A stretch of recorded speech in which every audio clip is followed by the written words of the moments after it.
With our visas set to expire in just a few hours, we sailed out of Cocos Keeling on Christmas Day under the watchful eye of an Australian Border Force ship. Our destination? Richards Bay, South Africa. A daunting 4,000 nautical mile passage right in the heart of cyclone season.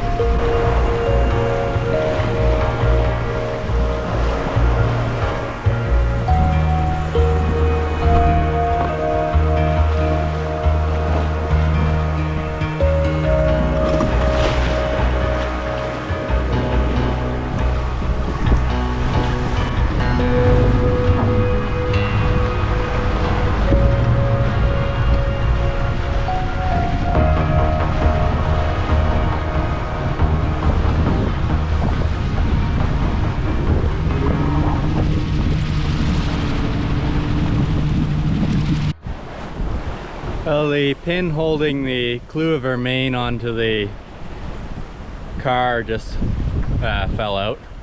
Luckily we had it tied on with a safety, so the main's still attached, but we're just going to have to pull it in and retie it on.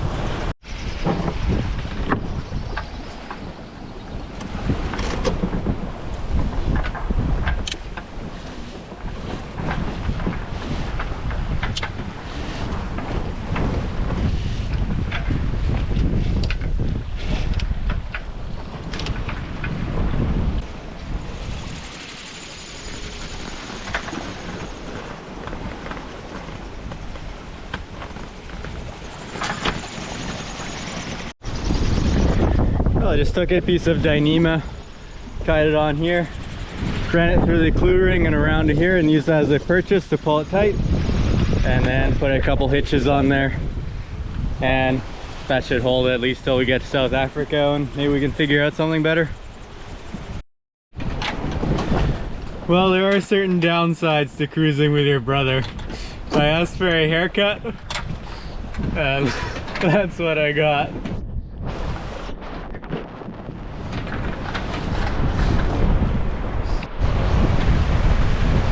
Well, it's 11:59 on New Year's Eve. We're currently about 1,000 miles west of Cocos Keeling and 3,000 miles east of South Africa. And we're surfing into the new year at 8 to 10 knots.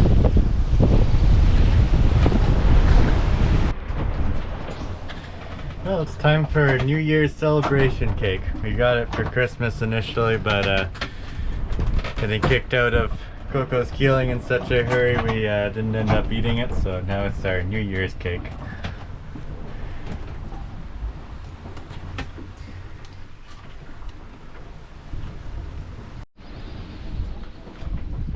How's the cake? That's actually pretty good.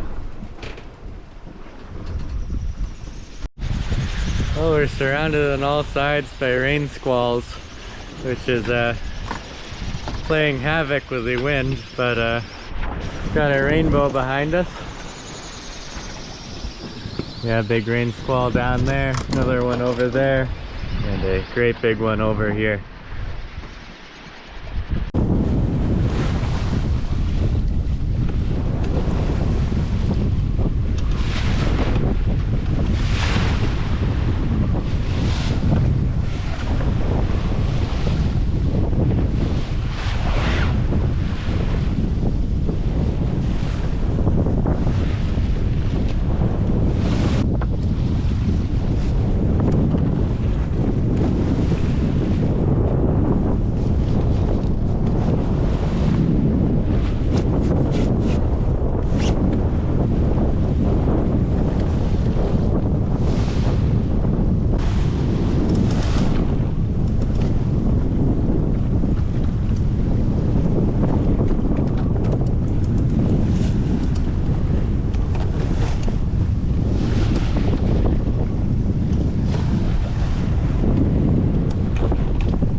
bilge pump stopped working again, so took it apart again, and everything seems okay. There's power going into the brushes, 13 volts.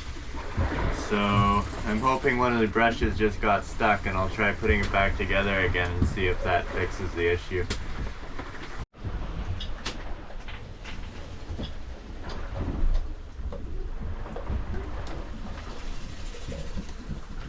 Put some grease in that. Well, it seems to work. Put it back together now and hopefully it still works. Well, it looks like cleaning the brushes on the bilge pump worked, or unseizing them. And it's all back in now and seems to be working.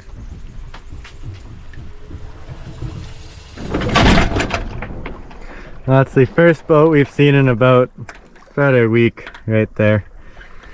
They just hailed us and asked us if we were a sailboat or a motorboat. I'm guessing because we're just slowly spinning around in circles, so they were worried we'd run out of gas or something. But yeah, first communication in a week. Got quite the rain squall going.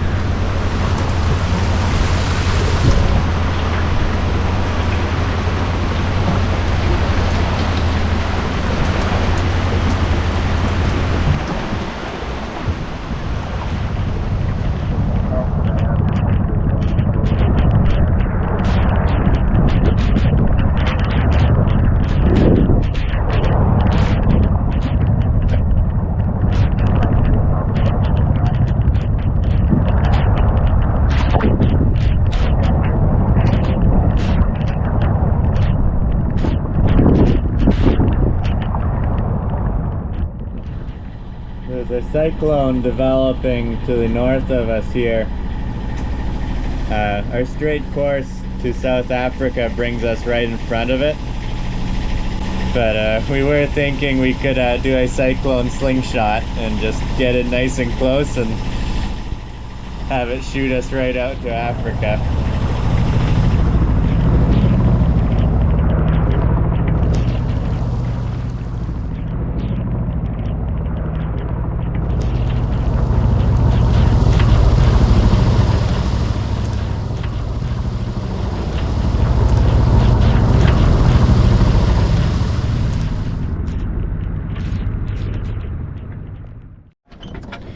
Well, the forecast is now saying that the cyclone's going to hit Mauritius, and then it's going to start heading east straight towards us.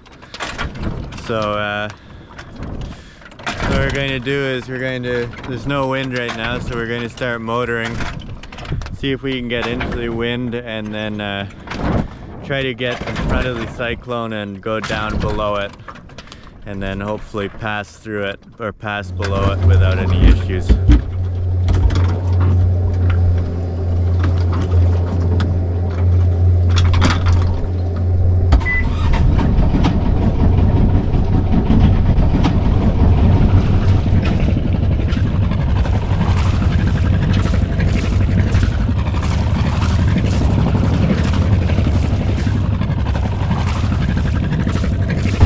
They say red sky at night, sailors delight. Red sky in the morning, sailors take warning, and this is certainly a red sky in the evening, so I'm hoping that holds true. Well, we're currently just south of Cyclone Belal. We're planning on using its clockwise rotation to kind of slingshot us out towards South Africa. And it's working so far. The wind's picked up a lot, but still manageable. And the sea state has really picked up. So it could be an exciting night, but it's definitely making us move fast.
cyclone, and now this morning it's starting to calm down a bit. We had some super strong winds and big waves, but we still got the big waves, but the winds calmed down quite a lot.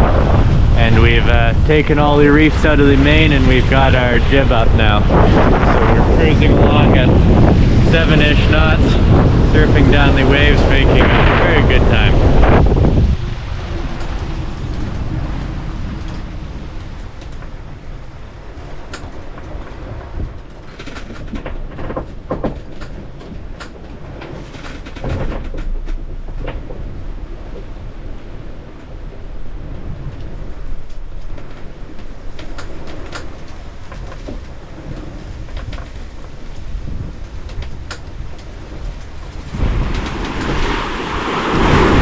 About 700 miles to go to Africa, and we just used up the last of the water in our water bladders, which means we used about 210 liters. So we're just putting in our 160 liters we've got in jerry cans, and that should be plenty to get us to South Africa. Luckily it's pretty calm out today, otherwise it'd be a real challenge getting these up here and getting them in without getting salt water down there contaminating our tanks.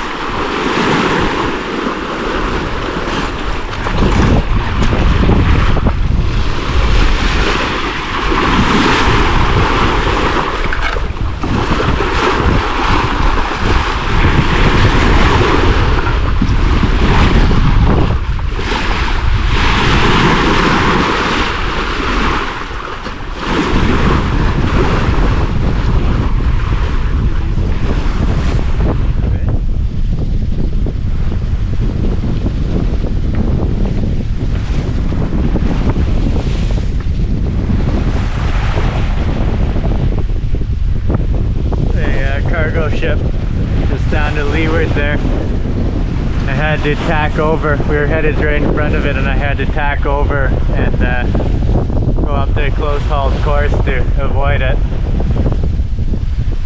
Just came out of that rain squall there, so we didn't see it until it was pretty close. So we're about a mile away from it now.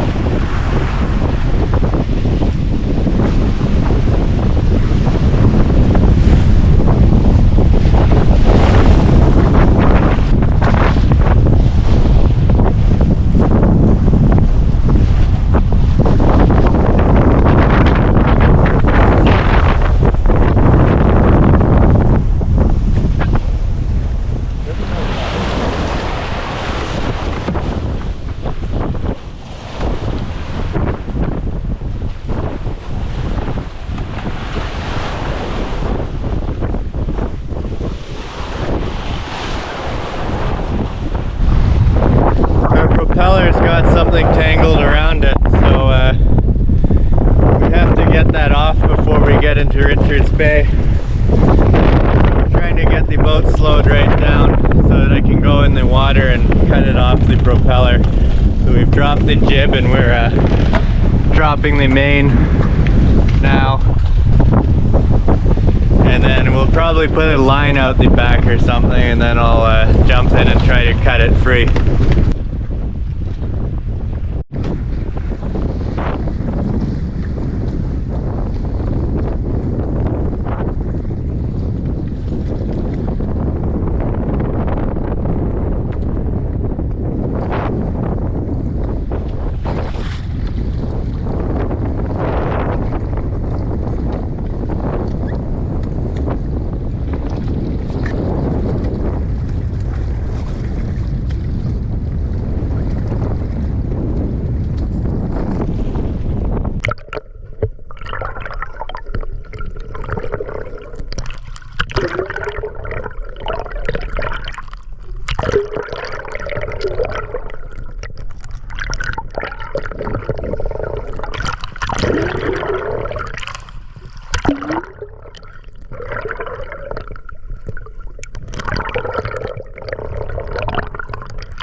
back.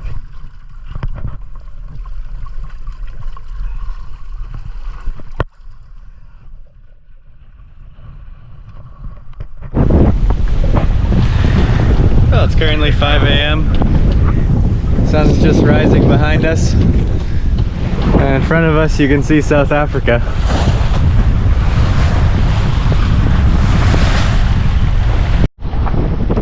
Oh, we just got permission from port control to enter the harbor. So we're just going through the breakwater now.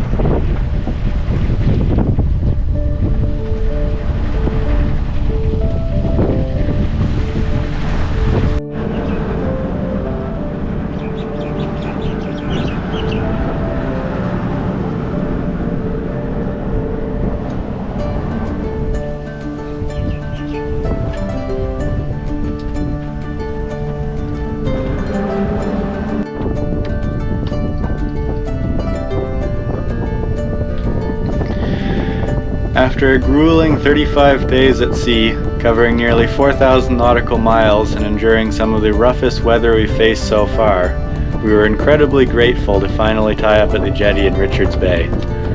With this leg complete, we've now sailed over 18,000 nautical miles since departing Canada a year and a half ago.